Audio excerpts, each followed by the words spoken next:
Maruti car 550 litre देशी मद जबत 2 गिरफ। अनुगुल सहर कालटाक्स छकटे अबकारी विभाग चढ़ाऊ कर विपुल परिमाण देशी मद बोझी एक कार जबत करिछि।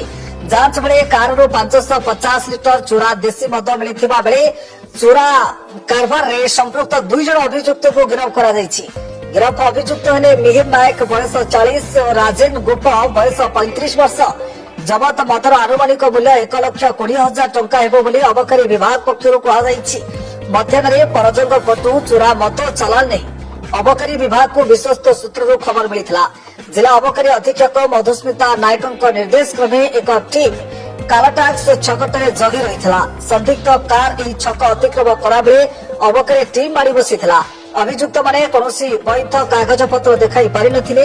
अबकारी विभाग 2 अभियुक्त को गिरफ्त करी आज कोर्ट चालान करिथिबा जणा पड़िछि। ई चढ़ाऊ रे गायत्री माझी, प्रभात साहू एवं अन्य स्टाफ उपस्थित रहिथिले।